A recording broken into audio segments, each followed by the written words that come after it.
ఆ పిన్నమ్మలు ఆ తల్లుల అత్తలు వాళ్ళ అమ్మమ్మలు, అంటే ఆ అమ్మలు, ఆ తల్లుల అత్తలు వాళ్ళు కనపెడితే మీకు 50 ఏళ్ళు నిండాయి కదా, మీకు 48,000, నీకు 48,000, నీకు 48,000, నీకు 48,000. ఇంట్లో నుంచి 20 ఏళ్ళ పిల్లాడు బయటకు వస్తే నీకు 36,000, నీకు 36,000, నీకు 36,000. ఇంట్లో నుంచి రైతు కనిపిస్తే, కండువా వేసుకుని రైతు కనిపిస్తే నీకు 20,000, నీకు 20,000, నీకు 20,000. ఇది రొటీన్గా మనకు వినిపించిన మాటలు ఎన్నికలప్పుడు. ఈనాడు చూసినా, ఆంధ్రజ్యోతి చూసినా, TV5 చూసినా, వాళ్ళ ఇళ్ళట్లో నుంచి వచ్చే మాటలు విన్నా, ప్రతి ఇంట్లో రొటీన్గా కూడా ఇవన్నీ కూడా మనకు వినిపించే మాటలు. ఇవే కాకుండా ఈ హామీలన్నిటికీ గ్యారంటీ ఇదిగో బాండ్లు అని చెప్పించారు. బాండ్లు, హామీలకు గ్యారంటీ అంటూ ఇంటింటికి బాండ్లు కూడా పంచారు. అమలు చేయలేకపోతే ఏమన్నారు? అమలు చేయలేకపోతే చొక్కా పట్టుకోండి అన్నారు. అమలు చేయలేకపోతే చొక్కా పట్టుకుని నిలదీయండి అని కూడా అన్నారు. ఇప్పుడు వీరిచ్చిన బాండ్లు ఏమైనాయి? ఇప్పుడు వీరు చెప్పిన మేనిఫెస్టో హామీలు ఏమైనాయి? వీరు పంచిన పాంఫ్లెట్స్ ఏమైనాయి? ఎవరి చొక్కా పట్టుకోవాలి? ఈ 9 నెలల కాలంలో చంద్రబాబు నాయుడు గారి పాలనలో మనం చూస్తూ ఉన్నది ఇది. మరోవైపున చూస్తే రాష్ట్రానికి సంబంధించిన అప్పులు కేవలం ఈ 9 నెలల కాలంలోనే రికార్డులు బద్దలు కొట్టేసి, బహుశా ఎప్పుడు కూడా ఏ ప్రభుత్వము కూడా ఈ స్థాయిలో అప్పులు చేసిన పరిస్థితులు బహుశా దాఖలాలు ఎప్పుడు కూడా లేవు. ఆ స్థాయిలో రికార్డులు బద్దలు కొట్టేశారు. 9 నెలల కాలంలోనే బడ్జెటరీ అప్పులే, అంటే with in the purview of FRBM పరిధిలోకి వచ్చే బడ్జెటరీ అప్పులు, అంటే public account and public debt అప్పులే అక్షరాల ఈ 9 నెలల కాలంలో 80,827 కోట్లు.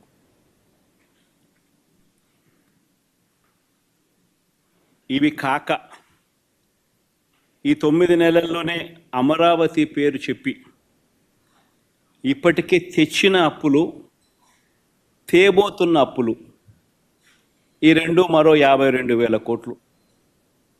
World bank and ADB, Asian development bank, world bank నుంచి 15,000 కోట్లు, KfW జర్మనీ నుంచి 5,000 కోట్లు, హుడ్కో నుంచి 11,000 కోట్లు, CRDA ఏకంగా కమిట్ అయిన అప్పులు, అంటే కమిట్ అయినారు, మరో 21,000 కోట్లు మేము రేస్ చేస్తామని చెప్పి. సో చేసిన అప్పులు, చేయబోతా ఉన్న అప్పులు, రాజధాని పేరు చెప్పి మరో 52,000 కోట్లు. ఇవి కాక మార్క్ఫెడ్, సివిల్ సప్లైస్ కార్పొరేషన్ల ద్వారా మరో 8,000 కోట్లు, APMDC ద్వారా తేబోతున్న అప్పులు మరో 5,000 కోట్లు. అన్నీ కలిపితే ఏకంగా తీసుకొచ్చి నా అప్పులు, చేయబోతున్న అప్పులు ఏకంగా 1,45,000 కోట్ల పైమాటే. ఇది నిజంగా ఒక రికార్డు. ఇది ఇంకో రికార్డు. ఎవరు బద్దలు కొట్టలేనంత పెద్ద రికార్డు. ఇన్ని అప్పులు చేసిన సూపర్ 6, సూపర్ 7 ఇచ్చారా? పేదలకు ఏమైనా బటన్లు నొక్కారా? అందరూ ఆలోచన చేయాలి. పోనీ కనీసం మా ప్రభుత్వం గతంలో అమలు చేస్తూ ఉన్న పథకాలు ఏమైనా కొనసాగుతూ ఉన్నాయా?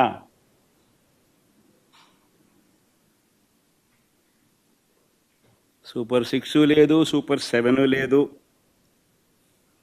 మా ప్రభుత్వం గతంలో అమలు చేస్తూ ఉన్న పథకాలు పిల్లల చదువులకు అవసరమైన పిల్లల చదువులను ప్రోత్సహిస్తూ, ఆ తల్లులను ప్రోత్సహిస్తూ, ఆ పిల్లల చదువుల కోసం, ఆ తల్లుల కోసం ఇస్తా ఉన్న అమ్మఒడి పాయే. రైతన్నలకు తోడుగా నిలబడే రైతు భరోసా పథకం పాయే. వసతి దీవెన పాయే. విద్యా దీవెన అరకొర. చేయూత లేదు, ఆసరా లేదు. సున్నా వడ్డీ ఆరోగ్యశ్రీ పూర్తిగా కూడా యగనామమే. వాహనమిత్ర, నేతన్న నేస్తం, మత్స్యకార భరోసా, కాపు నేస్తం, ఈబీసీ నేస్తం, చేదోడు, తోడు, లానేస్తం అన్నీ గతంలో ఉన్న పథకాలన్నీ కూడా పాయే. పిల్లలకు ట్యాబులు ఇచ్చే కార్యక్రమం కూడా పాయే.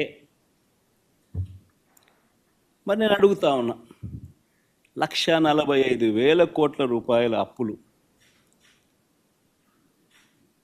చేసినవి, చేయబోతున్నవి ఎవరి జేబీలోకి పోతా ఉన్నాయి?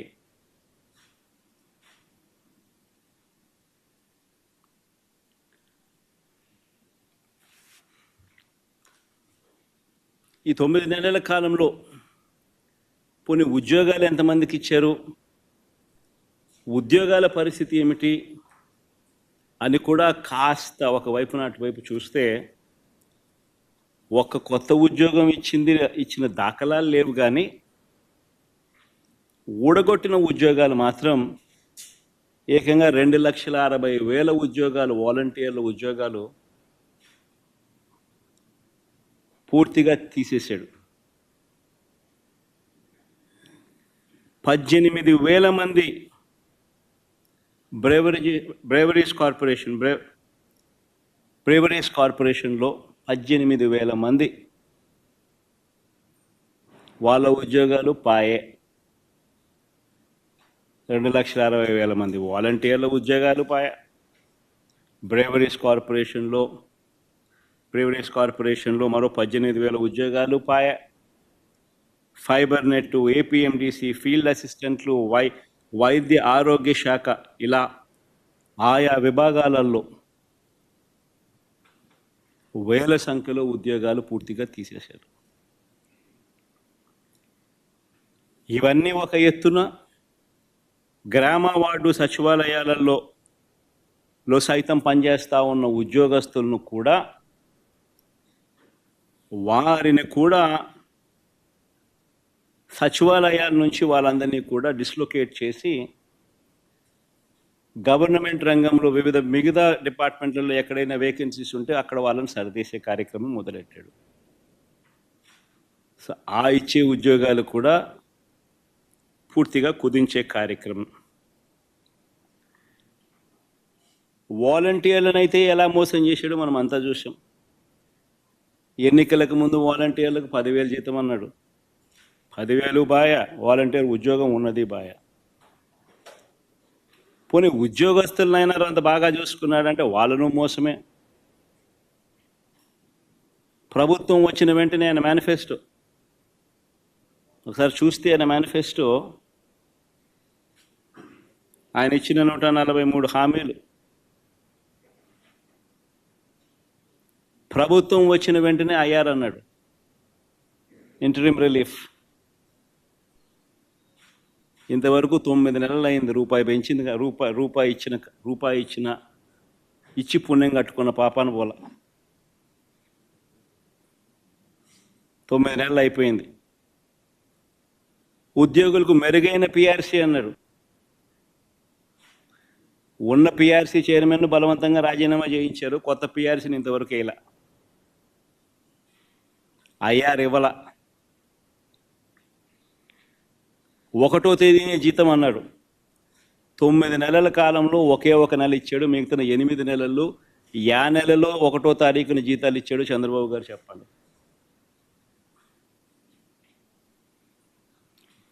3 డిఏలు పెండింగ్. ట్రావెల్ అలవెన్సులు pending, surrender leave pending, medical reimbursement అన్నీ పెండింగ్.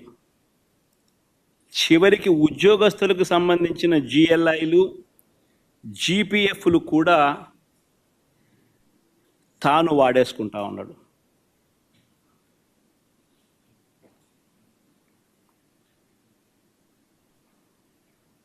ఈరోజు రాష్ట్రంలో పరిస్థితి ఇది. విధ్వంసం, ఆర్థిక విధ్వంసం అంటే ఇది. మరోవైపున ఆంధ్ర రాష్ట్రాన్ని సుస్థిర రాష్ట్రంగా మార్చేందుకు, ఆంధ్ర రాష్ట్రం పొటెన్షియల్ను పెంచేందుకు ఒక విజన్తో రాష్ట్రానికి తన సొంత వనరులు పెరిగేలా శాశ్వత ప్రాతిపదికన రాష్ట్రం మెరుగ్గా ఉండేందుకు పోర్ట్ బేస్డ్ ఇండస్ట్రియలైజేషన్ తీసుకొచ్చే క్రమంలో భాగంగా ఆంధ్ర రాష్ట్రం ఎప్పుడూ చూడని విధంగా మా హయాంలో, అంటే వైఎస్ఆర్సిపి హయాంలో ఏకంగా 4 పోర్ట్లను కట్టడం మా హయాంలో జరిగింది. Moolapeta port, Machilipatnam port, Ramayapatnam port, ఈ 3 గవర్నమెంట్ రంగంలో కట్టడం మొదలుపెట్టాం. ఇందులో దాదాపుగా రామాయపట్నం పోర్టు అయితే దాదాపుగా 75-80% దాదాపుగా అయిపోయిన పోర్టు ఇప్పటికే. అప్పట్లోనే నాతోనే ఎలక్షన్ కోడ్ రాకపోయిందంటే మొదటి షిప్పును కూడా రామాయపట్నం పోర్టులోకి తీసుకొచ్చేవాళ్ళం. మూలపేట, మచిలీపట్నం దగ్గర కడతా ఉన్న పోర్టులు కూడా చాలా వేగంగా జరుగుతూ ఉన్నాయి. దాదాపుగా 35-40% పనులు 2 చోట్ల కూడా వేగవంతంగా కూడా అయిపోయిన పరిస్థితులు. 10 ఫిషింగ్ హార్బర్లు నిర్మించే కార్యక్రమాలు కూడా వేగంగా జరుగుతూ ఉన్నాయి.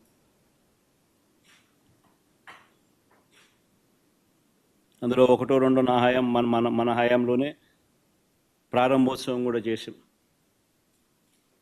ఇంకొకటి మన హయాంలో పూర్తయింది, ఎలక్షన్ కోడ్ వల్ల మనం చేయలేకపోయినాం. మొన్న ఏదో వీడియో కాన్ఫరెన్సింగ్ ద్వారా మొన్న ఏదో మోడీ గారితో ఏదో ఓపెనింగ్ చేయడం కూడా జరిగింది. భవిష్యత్తులో వీటి విలువ కొన్ని లక్షల కోట్లు. నాగార్జున సాగర్ లాంటి ప్రాజెక్టు, శ్రీశైలం లాంటి ప్రాజెక్టులు ఈరోజు కట్టాలంటే సాధ్యమయ్యే పని కూడా కష్టమే. అన్నన్ని వేల కోట్ల రూపాయలు, లక్షల కోట్ల రూపాయలు ఒక్కొక్క ప్రాజెక్ట్ ఖర్చు అవుతుంది. పోలవరం మన కళ్ళ ముందనే చూస్తూ ఉన్నాం, ఎన్ని వేల కోట్ల రూపాయలు అవుతా ఉందో. సిమిలర్లీ గవర్నమెంట్ రంగంలో నిర్మిస్తూ ఉన్న ఈ పోర్టులు, ఈ ఆస్తుల కల్పన, ఇవన్నీ కూడా అంతే.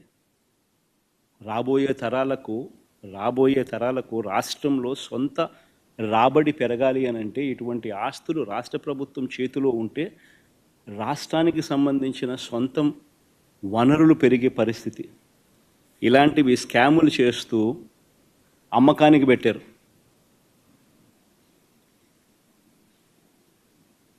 ఆల్రెడీ ఫైనాన్షియల్ టైఅప్ అయిపోయి ఉన్న ప్రాజెక్టులు ఇవన్నీ.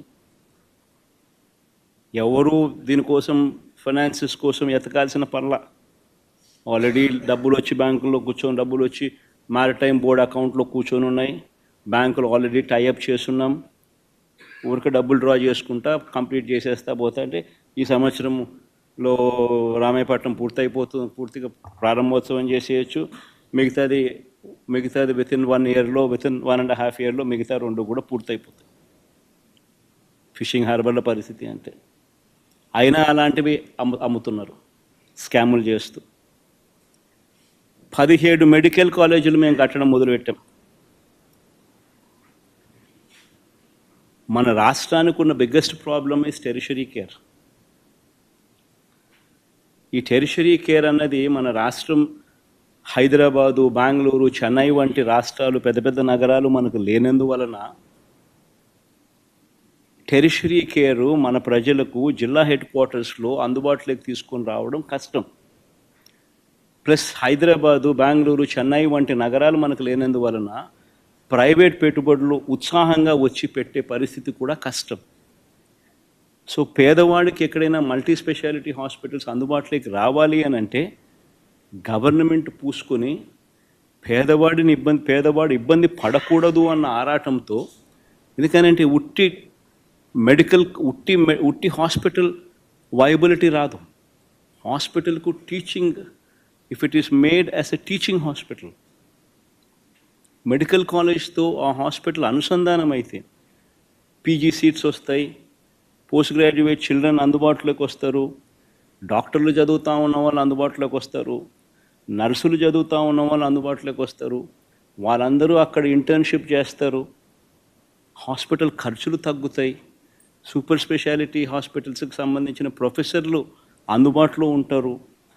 ఇవన్నీ దృక్పథంతో 17 మెడికల్ కాలేజీలు, ప్రతి పార్లమెంటుకు ఒక మెడికల్ కాలేజ్ ఉండేట్టుగా వాటినన్నింటినీ జిల్లా హెడ్ క్వార్టర్స్ని వాటినన్నింటినీ జిల్లాలుగా చేసి, ప్రతి పార్లమెంటును ఒక జిల్లాగా చేసి 17 కొత్త మెడికల్ కాలేజీలు మేము శ్రీకారం చుడితే, అందులో 5 మెడికల్ కాలేజీలు మేము అప్పటికే ప్రారంభోత్సవం చేస్తే, మరో 5 మెడికల్ కాలేజీలు ఈ సంవత్సరమే క్లాసులకు పూర్తి చేసే కార్యక్రమం జరిగితే, మిగతా వాటి పనులు కూడా శరవేగంగా ముందుకు వెళ్తూ ఉన్న క్రమంలో ఇప్పుడు ఏం చేస్తూ ఉన్నారు? స్కాములు చేస్తూ ఆ మెడికల్ కాలేజీలు తమ వాళ్లకు అమ్మేయడానికి ప్రభుత్వం సిద్ధపడింది. ఆశ్చర్యం కలిగించే విషయం, కేంద్ర ప్రభుత్వం బడ్జెట్లో 75,000 మెడికల్ సీట్లు మేము క్రియేట్ చేస్తాం వచ్చే 5 సంవత్సరాలలో, ఈ సంవత్సరం 10,000 మెడికల్ సీట్స్ మేము ఇవ్వడానికి సిద్ధంగా ఉన్నాము, ఇవ్వబోతున్నాము అని చెప్తా ఉంటే, ఒక్క మన ఆంధ్ర రాష్ట్రం మాత్రమే మనకు ఇస్తామన్న సీట్లు మాకు వద్దు అని చెప్పి కేంద్ర ప్రభుత్వానికి వెనక్కి లేఖ రాసిన ప్రభుత్వం దేశంలో ఏదైనా ఉందంటే అది ఒక ఆంధ్ర రాష్ట్రం.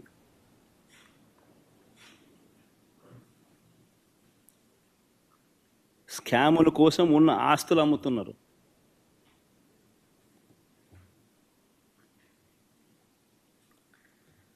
చంద్రబాబు గారి దృష్టిలో సంపద సృష్టి అంటే దాని అర్థం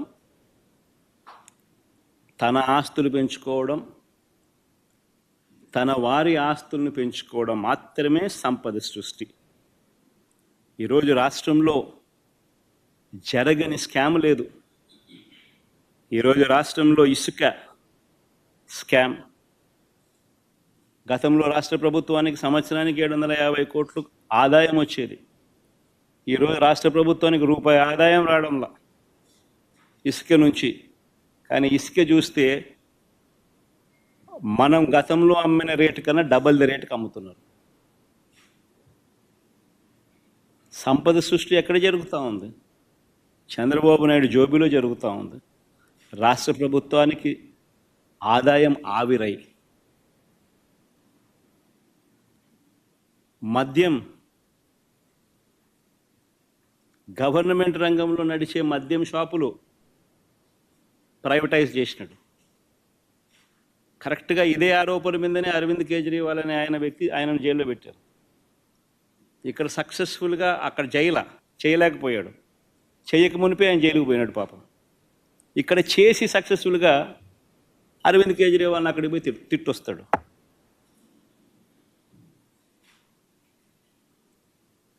గవర్నమెంట్ రంగంలో ఉన్న మద్యం షాపులను ప్రైవేటైజ్ చేశాడు. తన వాళ్లకు ఈ షాపులన్నీ ఇప్పించుకున్నాడు. ఆ షాపులు ఇప్పించే ప్రక్రియ మీరంతా కూడా చూశారు. ఏ రకంగా ఎమ్మెల్యేలు కిడ్నాపులు చేశారో, ఏ రకంగా ఎమ్మెల్యేలు, పోలీసులు అందరూ కూడా వాళ్ళకు సంబంధించిన వాళ్ళని మాత్రమే టెండర్లలో పార్టిసిపేట్ చేసేట్టుగా చేశారో. అది ఆక్షన్ కాదు, అది లాటరీ. అంటే వీళ్ళకి కావాల్సిన వాళ్ళకి మాత్రమే ఇప్పించుకునే ప్రక్రియ. ఆ లాటరీలో కూడా మిగతా వాళ్ళు ఎవరు కూడా పార్టిసిపేట్ చేయకుండా వీళ్ళు మాత్రమే పార్టిసిపేట్ చేసేట్టుగా మళ్ళీ పోలీసులు, గవర్నమెంట్ నడపడం. మళ్ళా ఎమ్మెల్యేలు బెల్ట్ షాపులకు ఆక్షన్ పిలవడం. ప్రతి గ్రామంలోనూ 2 లక్షలు 3 లక్షలకు ఆక్షన్ పిలిచి వాళ్ళకి ఇవ్వడం. ఆ 2 లక్షలు 3 లక్షలు పాడిన కార్యకర్త పోలీసులు ఎవరు కూడా వారికి సహాయ సహకారాలు అందిస్తాడు, వారిని అడ్డుకోడు, ఆ మందు వాళ్ళు అమ్ముకోవచ్చు.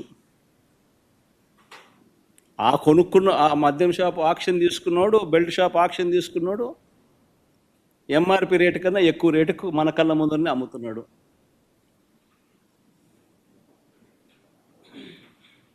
మరి గవర్నమెంట్ రంగంలోనే షాపులు ఉంటే ఆ ఆదాయం అంతా రాష్ట్ర ప్రభుత్వానికి వచ్చేదేగా.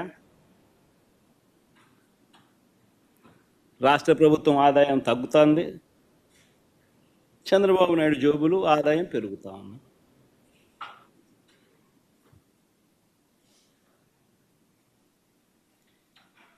కళ్ళ ఎదుటే కనిపిస్తూ ఉన్న స్కాములు, ఇసుక, మద్యం మాఫియాలు, సిలికా, క్వాడ్స్, ఫ్లై యాష్,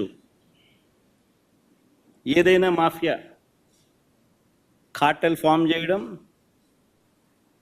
పెద్దబాబు చిన్నబాబు ఆధ్వర్యంలో నడిపిస్తూ ఉన్నారు.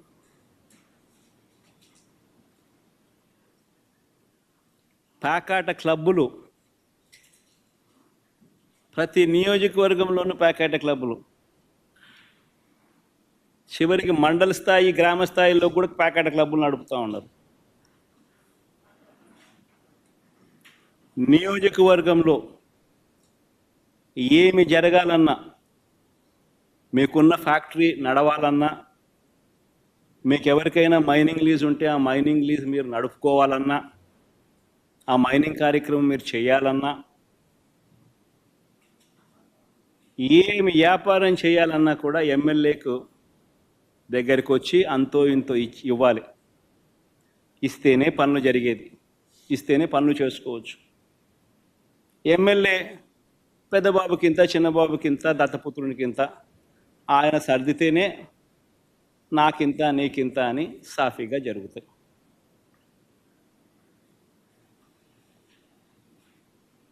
మొట్టమొదటిసారిగా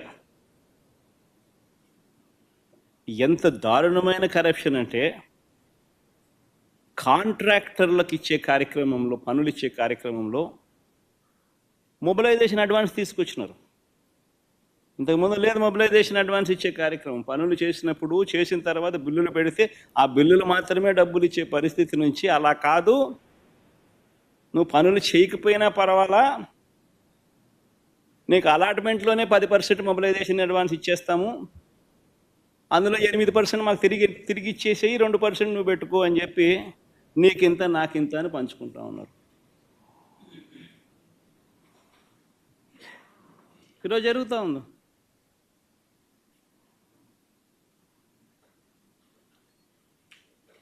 మా హయాంలో టెండర్లు పిలవాలంటే జ్యుడిషియల్ ప్రివ్యూకి పంపించేవాళ్ళం, అది రద్దు చేసేసినారు. తర్వాత టెండర్లలో రివర్స్ టెండరింగ్ జరిగేది.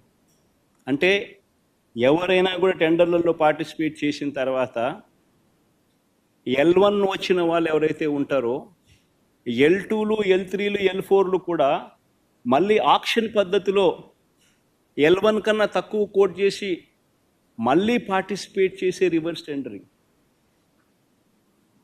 ఆ ప్రక్రియ తీసేసినాడు. తీసేసి మొబిలైజేషన్ అడ్వాన్స్ ఇస్తూ వర్కులు అలాట్ చేయడం, 10% మొబిలైజేషన్ అడ్వాన్స్ చేయడం, 8% ఈయన తీసుకోవడం, 2% కాంట్రాక్టర్కి ఇవ్వడం, ఇది జరుగుతా.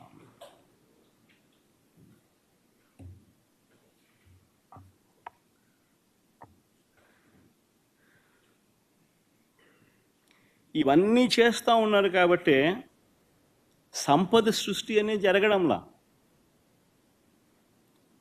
రాష్ట్ర ప్రభుత్వం ఆదాయం ఆవిరవుతూ ఉంది.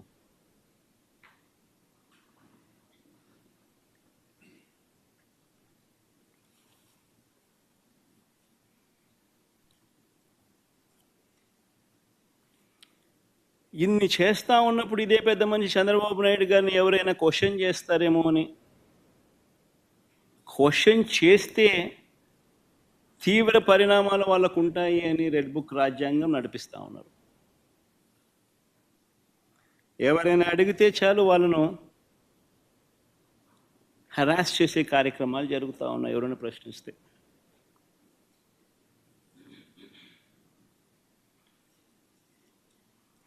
ఎవరైనా మా హామీలు ఏమైనాయని చెప్పి మన రాయచోటిలో చంద్రబాబు నాయుడు గారిని ప్రశ్నిస్తే చంద్రబాబు నాయుడు గారు ఏమన్నారు? సంపాదించే మార్గం ఏదైనా ఉంటే నా చెవిలో చెప్పు అన్నాడు.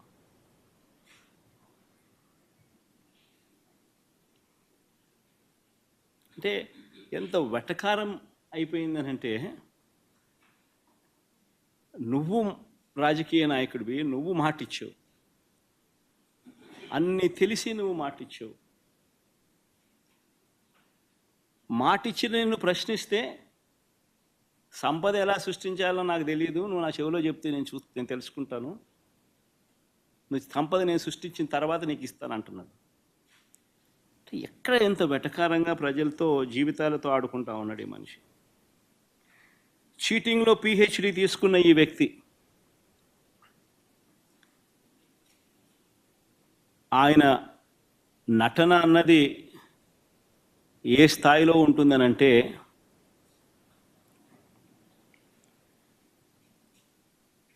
తానిచ్చిన హామీలను తానే ఎగరగొడతాడు. ఎగరగొట్టి చాలా బాధగా ఉంది అంటాడు, ఆవేదనగా ఉందంటాడు, రాష్ట్రం క్లిష్ట పరిస్థితుల్లో ఉందంటాడు, భయం వేస్తుంది అని కూడా అంటాడు, రాష్ట్రం ధ్వంసం అయిపోయింది అని కూడా అంటాడు. ఇవన్నీ కాక అనేటప్పుడు ఆ చేతులు ఊపడము, మాట్లాడడము, దాన వీర శూర కర్ణ. ఎన్టీ రామారావు గారి సినిమా మీరు చూశారో లేదో కానీ, ఆయనకు కాదు ఏదైనా అవార్డు ఏదైనా ఉంటే నటనలో అవార్డు ఇవ్వాల్సింది, చంద్రబాబు నాయుడు గారికి అవార్డు ఇస్తే ఇంకా బాగా పర్ఫెక్ట్గా సరిపోతుంది. ఆ స్థాయిలో నటించే కార్యక్రమం. నేను ఇవన్నీ చెప్పా ఎన్నికలప్పుడు, ఇలానే జరుగుతుంది అని చెప్పా. చంద్రబాబు నాయుడు గారిని నమ్మడం అంటే చంద్రముఖిని నిద్రలేపడమే అని చెప్పా. చంద్రబాబు నాయుడిని నమ్మడం అంటే పులి నోట్లో తల పెట్టడమే అయ్యా అని మొత్తుకున్నా. చెప్పాను ఇవన్నీ.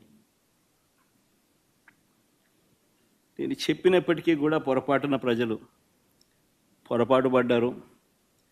ఈరోజు చంద్రబాబు నాయుడు గారి మోసాలను, చంద్రముఖిని మళ్ళీ నిద్రలేపి ప్రజలందరూ కూడా బాధపడే కార్యక్రమం జరుగుతూ ఉంది.